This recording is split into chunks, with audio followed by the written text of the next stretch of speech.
हां रोल मार. सोलापूर शहरामध्ये काल रात्री झालेला ढगफुटी सदृश असा पाऊस झाला. गेल्या 4 तास सातत्यानं एवढ्या मोठ्या प्रमाणात पाऊस जवळपास 20-25 वर्ष तरी आज एवढ्या मोठ्या प्रमाणात पाऊस झाला नव्हता.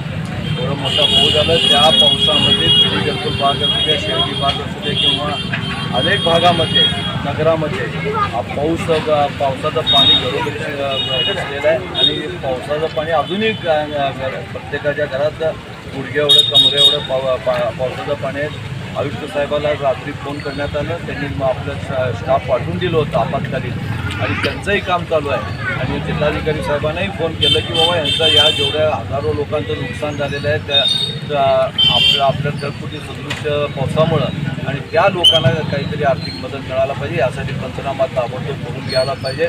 आणि या लोकांच्या या पिढी घरकुल परिसरामध्ये मी गेल्या 2-3 तासापासून फिरत आहे आणि या भागामध्ये एवढ्या मोठ्या प्रमाणात लोकांचे रात्रभर हाल झाले. प्रत्येक लोक उभारूनच आपले रात्र काढली आणि काही लोक अजूनही लोकांच्या घरात पाणी आहे. तिथं कुठलं खाण्यापिण्याची व्यवस्था नाही आहे आणि या सगळ्या गोष्टीचा विचार करून ताबडतोब शासनाने व्यवस्था करावी. आपत्ती आहे त्याच्यामध्ये सडन रेनफॉल झाल्यामध्ये नॅचरली जे सकल भाग आहे त्याच्यामध्ये पाणी जमा झालेलं आहे. साधारणतः पाऊस थांबलेला आहे. पाऊस उसळून आता साधारण 2 तास एक लागतील आम्हाला. त्यानंतर त्यांचं कोणाच्या घरात पाणी असतं आणि त्यांची जी मुसलोबाची यंत्रणा आहे पंचनामे करण्यासाठी आम्ही जिल्हाधिकारी साहेबांना विनंती केलेली आहे. आणि नागरिकांना आव्हान राहील फक्त जिथे जास्त पाण्याचे प्रवाह वगैरे असतील त्या ठिकाणी विशेषतः मुलांनी किंवा वयोवृद्ध लोकांनी जाणं टाळावं. साधारण 2 तास आमची यंत्रणा आहे. ज्या ठिकाणी पाणी कुठं अडले असेल काय असेल त्याच्या काढण्यासाठी आमची यंत्रणा तिथं दाखवत पोहोचते. अद्याप कुठल्याही प्रकारची मदत यंत्रणा या भागात पोहोचली नाही. एनडीआरएफची टीम असो, अग्निशमक दल असो किंवा बचाव पथक जे असो त्याच्यासाठी एनडीआरएफची टीमची आवश्यकता नाही आपल्याला. या ठिकाणी फक्त हे नॅचरल फ्लो आहे तो पण जाणार नाही आहे.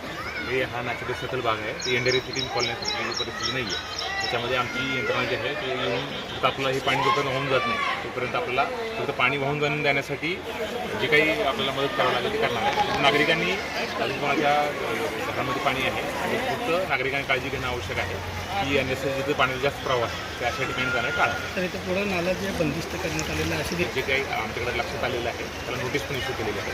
समजा 1-2 दिवसात नाही काढलं तर आमच्याकडून कारवाई केली. धन्यवाद.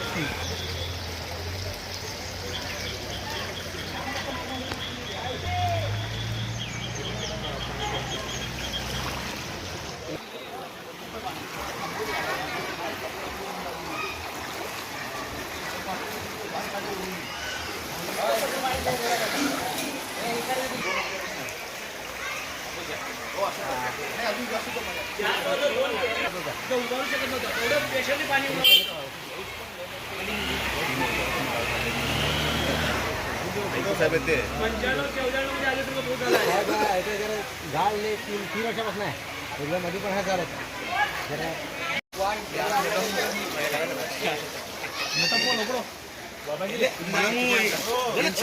वेगळं वाटतं ते हो म्हणतात ते